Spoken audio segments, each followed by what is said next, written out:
अस्सलामुअलैकुम and welcome class. मैं हूं आपका टीचर सैयद बख्त। हम पढ़ रहे हैं सेकंड ईयर मैथमेटिक्स और आज करने जा रहे हैं question number 4। So without further adieu let's get started.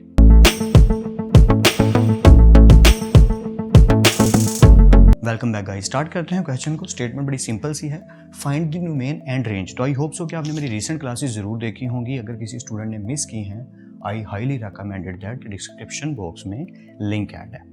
Chapter 1 completely, book भी साथ साथ होती जा रही तो उसका भी लिंक ऐड होगा। आप उस पर क्लिक कीजिए और कम्प्लीटली चैप्टर 1 को सीक्वेंस से देखिए ताकि कोई भी क्लास मिस ना हो। तो 1.1 की सीक्वेंस में सारी क्लासेस बनती जा रही हैं। काइंडली मिस मत कीजिए, सीक्वेंस में देखिए। डोमेन क्या होती है इस पे डिटेल से अलग से लेक्चर है, रेंज क्या होती है इस पे भी डिटेल से अलग लेक्चर है। तो आपके लिए देखना बहुत ज़रूरी है, बेनिफिशियल है। जिन्होंने देखा वो तो बहुत जल्दी समझ जाएंगे, जिन्होंने नहीं देखा लिटरली टेलिंग यू उन्हें प्रॉब्लम होगी। तो आगे भी होने वाली है, इसलिए बेटर यही है कि आप वो लेक्चर्स मिस ना करें। और आइंदा भी जब भी मेरे यूट्यूब चैनल पे हो तो वीडियोस में ना जाया करो, प्लेलिस्ट में जाया करो और वहाँ से सीक्वेंस में पूरी प्लेलिस्ट देखा करो। इसीलिए तो आपके लिए सेकंड ईयर फुल बुक की एक सेपरेट प्लेलिस्ट बना रहा हूँ कि जैसे जैसे लेक्चर्स आते जाएंगे उसमें ऐड होते जाएंगे। I hope you get it. काम शुरू करते हैं। हमें डोमेन और रेंज बतानी है किसकी, और फंक्शन जी, जितने भी जी नाम के फंक्शन हमें दिए गए हैं, क्योंकि जी नाम से ही सारे फंक्शन गिवन है। ओके, तो जितने भी जी नाम के फंक्शन है उनकी डोमेन एंड रेंज निकालनी। That's it. जी हाँ, बिल्कुल दैट्स इट, बस इतना ही करना है। सबसे पहला पार्ट क्वाइट इजी है, इनको मैं जल्दी जल्दी सॉल्व करूंगा और इजीली आपको समझ आ जाएगी। इन क्वेश्चंस को इतना सीरियस नहीं लेना जितना बाकी क्वेश्चंस को लेना है। अब आप कहेंगे सर इंपॉर्टेंट क्वेश्चन भी तो है थोड़ा सा, एक एंगल से, ऑब्जेक्टिव पॉइंट ऑफ व्यू से। इसके 99% चांस है कि ये शॉर्ट क्वेश्चन में भी आए, में भी ना आए, लेकिन 99% चांस है कि ये ऑब्जेक्टिव में ही आएगा अगर इसमें से कोई पार्ट आया। मल्टीपल एमसीक्यूज ना, या उसमें ही आ सकता है। तो डोमेन बताने के लिए बहुत ही आसान सा तरीका है, क्योंकि ये क्या है, ये हमारा लीनियर फंक्शन है। और जिन्होंने मेरी वीडियोस देखी हैं वो ये जानते हैं कि लीनियर फंक्शन के लिए हमें बहुत आसानी होती है कि हम ये सिंपली कह देते हैं कि जो हमारा लीनियर फंक्शन है उसमें कोई भी वैल्यू पुट करो, कोई भी वैल्यू पुट करो, वो अनडिफाइंड कभी नहीं होने वाली। हम सिर्फ अनडिफाइंड वैल्यूज़ को निकाल देते थे और बाकी सारी वैल्यूज़ हम एक्सेप्ट कर लेते थे। तो इसमें कोई भी वैल्यू पुट करो, ये कभी भी अनडिफाइंड वैल्यू नहीं निकालेगा, क्योंकि ना तो फ्रैक्शन है ना स्क्वायर रूट है। You get it? Yeah. So domain is of course all real numbers and range is of course all real numbers. जितने भी रियल नंबर है, ठीक है। ओके, ऑलराइट गाइस, अब हम पार्ट नंबर 2 की बात करते हैं। जब पार्ट नंबर 2 की बात करते हैं तो वही बात कि स्क्वायर रूट में हम कौन सी ऐसी वैल्यूज़ हैं जिनको पुट कर सकते हैं जो अनडिफाइंड आंसर नहीं निकालेंगे। तो मैंने आपको इसका तरीका बताया भी था, आई होप आपको याद होगा कि आप क्या करो, स्क्वायर रूट वाली वैल्यू को टेक कर लो, जो भी वैल्यू आपको गिवन है, और इसे इज इक्वल टू 0 ले लो। समटाइम स्टूडेंट इसको ग्रेटर देन इक्वल टू 0 ले लेते हैं, नॉट अ बिग डील, वैसे भी किया जा सकता है, पर मैं अपने मेथड से कर रहा हूँ तो ये भी कामयाबी रहता है। -4 उधर जाके क्या हो जाएगा class, +4। Now I need to take square root on both sides, और x का आंसर क्या आएगा, +-2। तो हमें ये पता चल गया कि डोमेन इसकी क्या होनी चाहिए, डोमेन इसकी होनी चाहिए कि हम इसके अंदर हर वैल्यू को एंटर कर सकते हैं, इंस्टेड ऑफ किसको निकाल के, all the real numbers minus किन दोनों को निकाल के, -2 और 2 को निकाल के इसके अंदर सारी वैल्यूज को आने की इजाजत है। क्योंकि अगर हम इन दोनों में से किसी भी वैल्यू को पुट करते हैं तो ये 2 का क्या हो जाएगा, स्क्वायर, स्क्वायर में से माइनस हो जाएगा, यानी कि ये अगर -2 का स्क्वायर लेता हूँ तो 4 में से 4 गए 0, 2 का स्क्वायर लेता हूँ 2 का स्क्वायर 4 में से 4 गए 0। तो क्योंकि स्क्वायर है तो माइनस हो या प्लस हो 2, आंसर तो 4 ही आएगा, तो 4 में से 4 जाएंगे, स्क्वायर रूट 0 हो जाएगा। That is not a valuable thing. तो डोमेन में इसके अलावा आप कोई भी वैल्यू पुट कर सकते हो। अब बात करते हैं रेंज की। तो आप जानते हो कि रेंज की जब बात आती है तो स्क्वायर रूट में कभी भी कोई भी वैल्यू जो है वो नेगेटिव नहीं आनी चाहिए। मतलब कोई ऐसी वैल्यू जो स्क्वायर रूट में माइनस का आंसर बनाए वो एग्रीएबल नहीं है। तो ऐसा तभी होगा जब हम 0 की बात नहीं करेंगे। तो इसको लिखने का तरीका एक बार आई होप याद होगा कि जो हम ब्रैकेट डालते हैं 0, इसका मतलब ये इंक्लूडेड है, और जाना कहाँ तक है, पॉजिटिव इन्फिनिटी तक, और पॉजिटिव इन्फिनिटी को इंक्लूड नहीं करना। या आई होप सो ये लेक्चर आपको याद होगा। किसी ने नहीं देखा तो सीक्वेंस में सारी क्लासेस को देखो ताकि सीक्वेंस में समझ आए। Same as it is the case with this, हम लेंगे डोमेन, जो कि बहुत ही सिंपल सी बात है कि हमारा ऑल रियल नंबर्स, और किसको छोड़ेंगे, टेक कर लेते हैं x+1 = 0, और ये क्या आने वाला है, -1। बिल्कुल सही। तो आपने सिंपली बस याद रखना है कि हम -1 को एंटर नहीं कर सकते और बाकी कौन सी मर्जी चाहे वैल्यू को हम एंटर कर लें। आई होप आपको ये जल्दी जल्दी समझ आ रहा है। इट्स क्वाइट ईजी ना, या तो बिल्कुल वही बात आ गई। अब जब रेंज की बात आई तो फिर वही बात कि रेंज जो है हमारी वो ऑल दी वैल्यूज आएगी। क्यों? क्योंकि इसके अंदर अगर हम कोई भी वैल्यू पुट कर दें, कोई भी नेगेटिव नहीं होनी चाहिए, बस बाकी सारी पॉजिटिव होने चाहिए। तो अगर मैं इसके अंदर -1 से कोई भी वैल्यू पुट करूंगा तो प्रॉब्लम होगी ना। तो मैंने ये याद रखना है कि ये 0 से लेके पॉजिटिव इन्फिनिटी तक कोई भी वैल्यू रेंज में इसमें आ सकती है। I hope you get it completely. So let's continue. Alright guys, अब एक बहुत ही इंटरेस्टिंग सा पार्ट आता है जिसमें मॉडुलस आ गया। मॉडुलस यानी कि ये दो स्टिक्स जो लगे हैं, दो पायदान से लगे हैं, इनको समझने के लिए मैं आपको एक छोटी सी लॉजिक बता देता हूँ, बड़ी सिंपल सी, कि अगर कभी भी मॉडुलस की डोमेन रेंज निकालनी हो तो आपने एक सिंपल सा मेथड याद रखना है कि डोमेन का मतलब है ऑल द रियल नंबर्स, चाहे वो नेगेटिव है चाहे वो पॉजिटिव है, सारे रियल नंबर। उसकी रीज़न क्या है? देखो, मोड का मतलब होता है जो भी वैल्यू आ रही है उसको पॉजिटिव कर देना। तो जब भी मॉडुलस के अंदर आप चाहे नेगेटिव वैल्यू इंपोर्ट करते हो या पॉजिटिव वैल्यू इंपोर्ट करते हो, आंसर जो भी आया उसको वो फाइनली क्या निकाल देगा? वो इसको निकाल देगा एज ए पॉजिटिव नंबर। तो इसलिए हम ये याद रखेंगे कि जब भी डोमेन मॉडुलस की रखनी है, हमेशा ऑल द रियल नंबर्स, और रेंज की जब बात आती है all the real numbers but जो पॉजिटिव वाले हैं, यानी कि इसको डिनोट कैसे करते होते हैं वैसे ही, 0 से लेके पॉजिटिव इन्फिनिटी तक, except it positive infinity. I hope ये आपको कंप्लीटली समझ आ रहा है। ऑल द रियल नंबर्स का मतलब होता है, आप जानते हो कि माइनस इन्फिनिटी से लेकर प्लस इन्फिनिटी तक, और हम ये स्मॉल ब्रेसेस इसलिए यूज करते हैं ताकि वो इंक्लूडेड ना हो।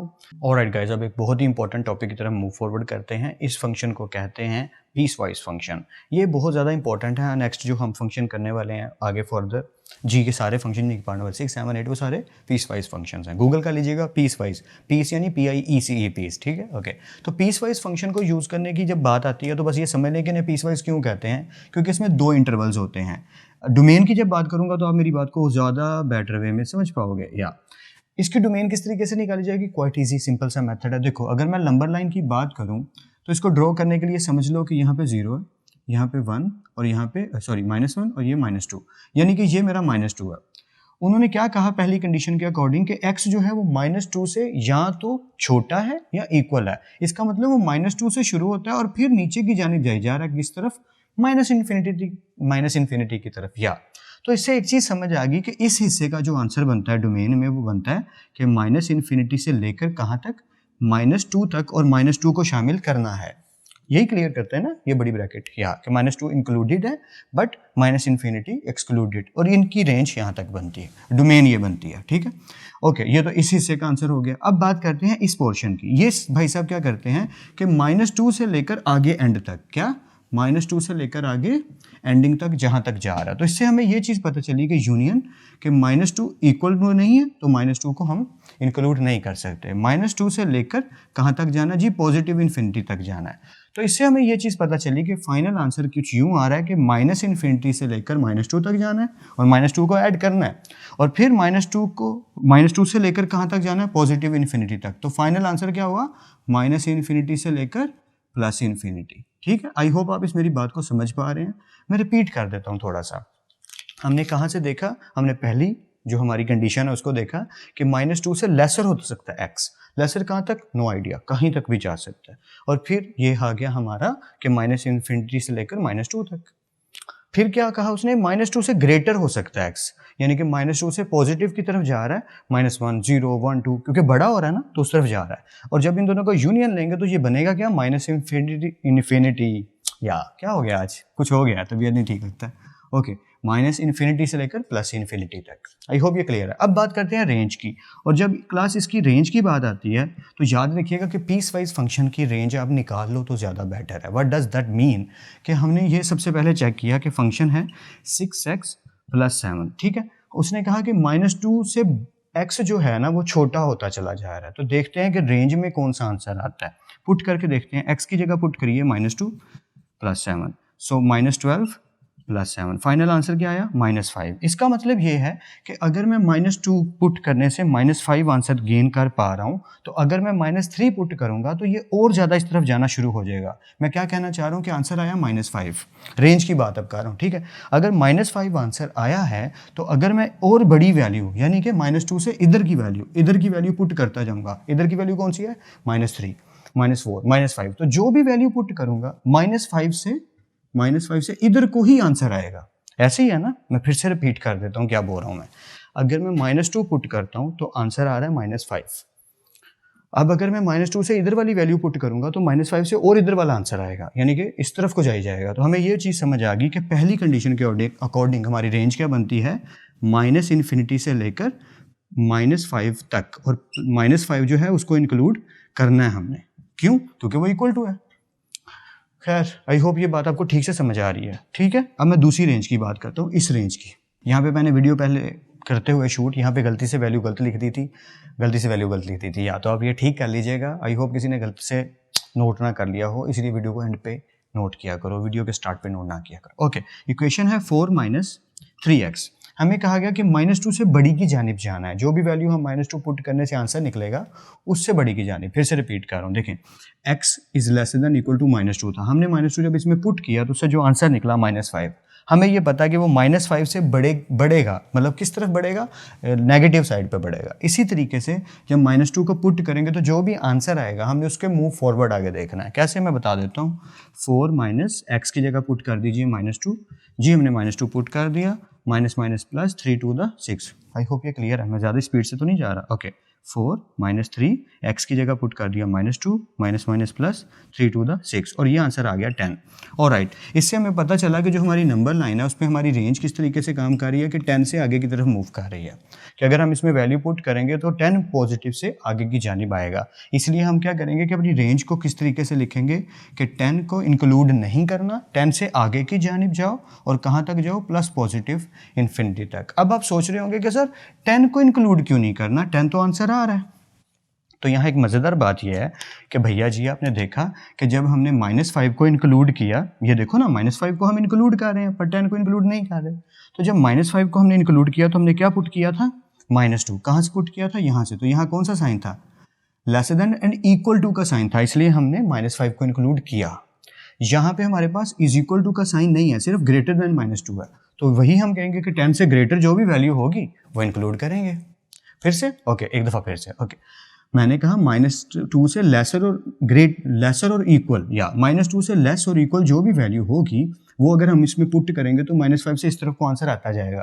क्योंकि इक्वल टू की बात आ गई इसलिए -5 भी हमारा रेंज में गिना जाएगा। बट जब हमने -2 को पुट किया इधर, तो -2 को पुट करना बनता नहीं था, इससे हमें ग्रेटर वैल्यू पुट करनी चाहिए थी। लेकिन क्योंकि -2 पुट किया है तो -2 से आंसर आया 10। तो अब 10 इंक्लूड नहीं होगा, 10 से आगे की सारी वैल्यूज इंक्लूड होंगी। आई होप सो ये पॉइंट आपको समझ आ रहा है।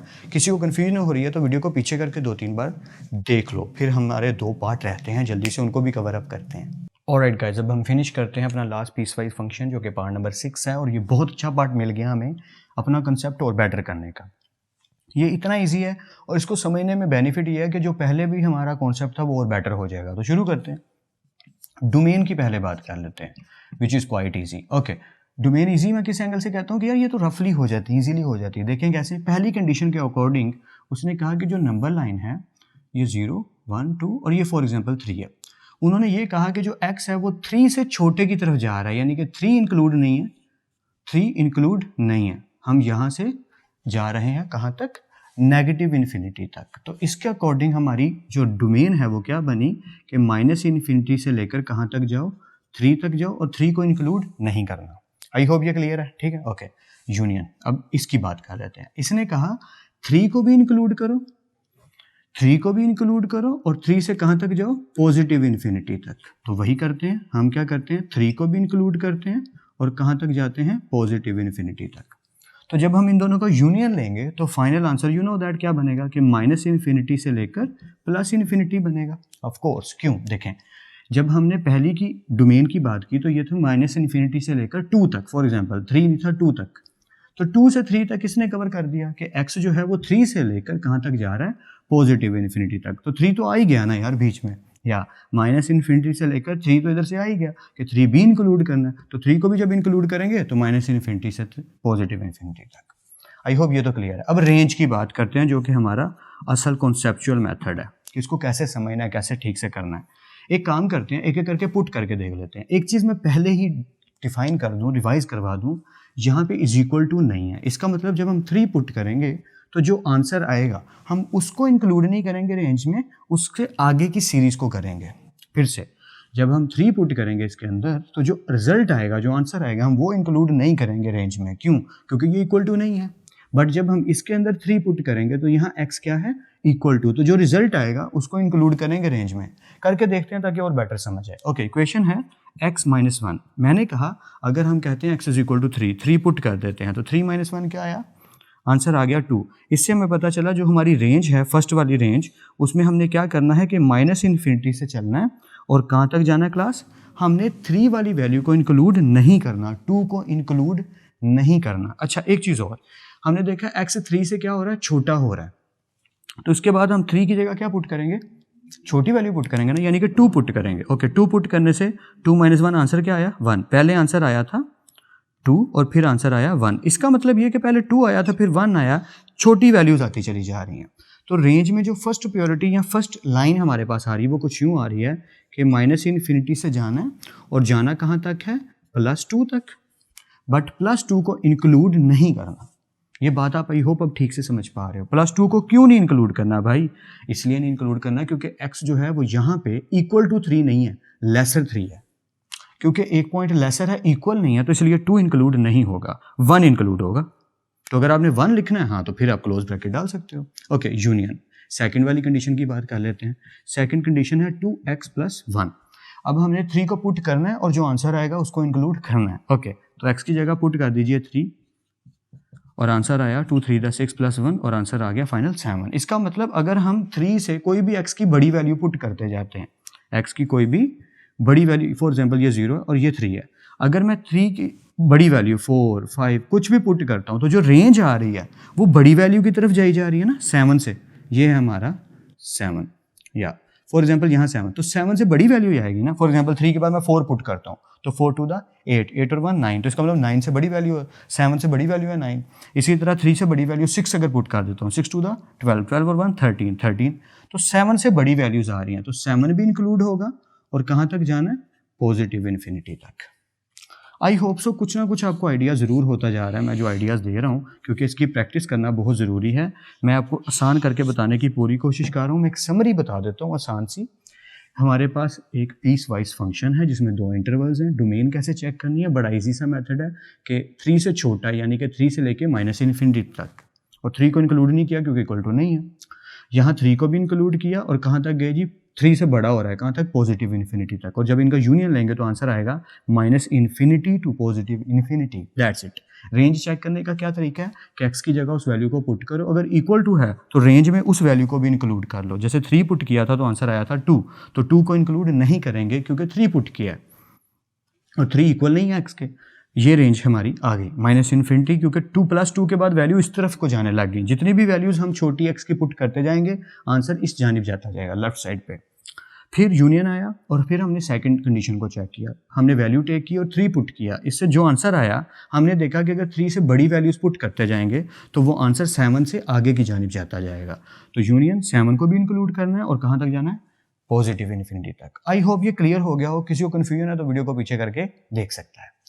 ओके जी, अब आ गई वही वाली बात। किसी ने अगर रेंज की क्लास नहीं देखी है, हाईली रिकमेंडेड है, ज़रूर देखो। ये सारी बातें वहाँ पे हुई हैं। हाँ, पीस वाइज फंक्शन की बात नहीं हुई, लेकिन ये तो हुई है ना, जहाँ पे हम बात करते होते थे कि क्वाड्रेटिक और क्यूबिक ओवर लीनियर। तो फिर क्या करते थे, हमने कहा था कि हम डोमेन की बात जब भी करेंगे तो वो बहुत ईजी हो जाएगी। वो कैसे, ज़रा देखिए कि जो फ्रैक्शन में लिखा है ना यार, उसको इक्वल टू 0 ले लेंगे।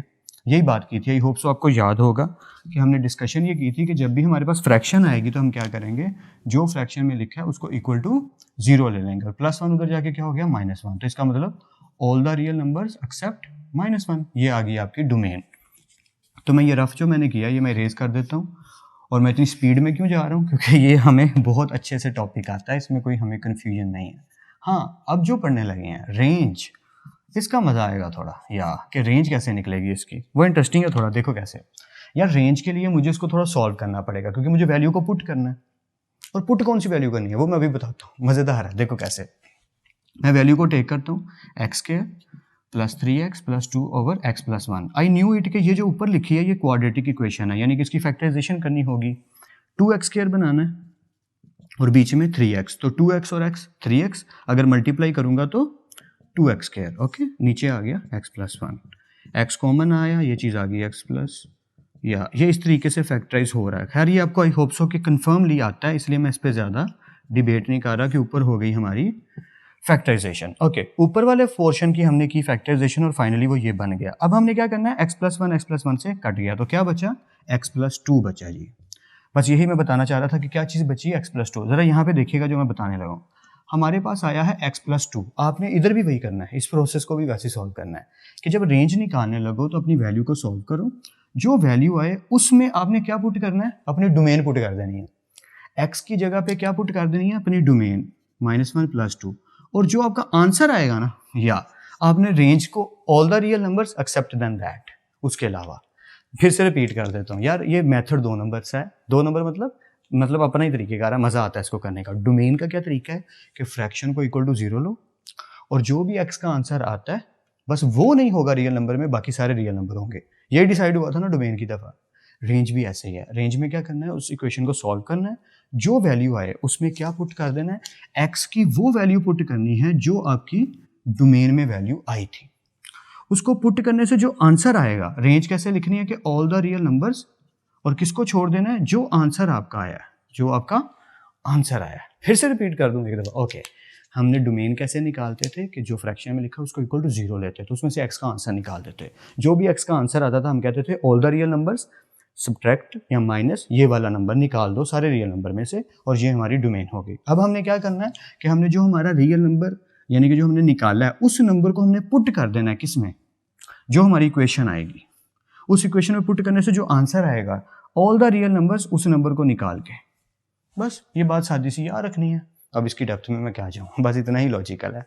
अब पार्ट नंबर 8 करते हैं ताकि और डेप्थ में हमें समझ आ जाए। जैसे मैंने पहले कहा कि डोमेन फाइंड करना इट्स क्वाइट ईजी। कैसे, वही वाली बात, x - 4 = 0 ले लो, तो यहाँ रफली ले लेते हैं। आप जानते हो क्या आने वाला है, +4, तो हम जानते हैं all the real numbers accepted 4, +4 sorry. Accepted का मतलब एक्सेप्ट ये दूसरा वाला है, ई ये वाला एक्सेप्ट की बजाय, इसकी बजाय, ठीक है। तो 4 के अलावा सारे के सारे रियल नंबर्स। अब बात आ गई रेंज पे। फिर वही बात कि रेंज को सॉल्व करने के लिए, फाइंड आउट करने के लिए हमें इसको सॉल्व करना पड़ेगा, तो कर लेते हैं ना। सिंप्लीफाई करना हमारे लिए कौन सा काम है। जब ये चीज़ आ गई तो हमने देखा कि 4 का स्क्वायर हो सकता है 16, या मैं थोड़ा स्पीड में कर रहा हूँ ताकि जल्दी से हो जाए। ओके, दोनों का स्क्वायर है, बीच में माइनस है सॉरी। सो एक दफ़ा पॉजिटिव और एक दफ़ा नेगेटिव, और नीचे आ गया x - 4। तो भैया जी ये तो कट गए, क्या बचा, x + 4 बचा गाइस। तो अब हम क्या करेंगे कि जब हमने डोमेन फाइंड की, वही वाली बात, तो रियल नंबर में से माइनस कर दिया 4 को, तो अब x की जगह पुट कर देंगे वही नंबर, यानी कि x की जगह पुट कर दिया जो आंसर आया था, यानी कि जो हमने निकाल दिया था। तो 4 + 4 क्या आएगा, 8। तो बड़ा आसान सा तरीका है कि आपने रेंज में क्या करना है, all the real numbers accept 8, that's it. तो ये तरीका हमेशा कामयाब रह जाता है। आई होप सो कि आपको ठीक से समझ आ गई हो क्लास। मैंने काफ़ी घुमा फिरा के खेल खूल के आपको समझा दिया, सिखा दिया, ताकि आप इसकी प्रैक्टिस कर सको, सीख सको। आई नो टॉपिक थोड़ा सा क्रिटिकल है, कंफ्यूज कर देता है, परेशान करता है, मज़ा नहीं आता, but it's not a big deal. आप प्रैक्टिस करोगे तो ये इंशाल्लाह आपको और बेटर वे में आ जाएगा। मैं जितना आसान हो सके ना बताने की पूरी कोशिश करता हूँ, लेकिन समटाइम टॉपिक ही ऐसे टेढ़े होते हैं, पर मेरे होते हैं कि समझाने पड़ते हैं, थोड़ी प्रॉब्लम आ जाती है। तो इंशाल्लाह हम प्रैक्टिस करते रहेंगे और रोज़ बेटर से बेटर सीखते चले जाएंगे। फिर मिलते हैं नेक्स्ट लेक्चर में। तब तक अपना और अपने घर वालों का बहुत ख्याल रखिएगा। खुद आप सबको बेहद खुश रखे और बहुत कामयाब करे। खूब मेहनत करते रहिए लेकिन स्मार्ट वर्क के साथ। अल्लाह हाफिज़ क्लास।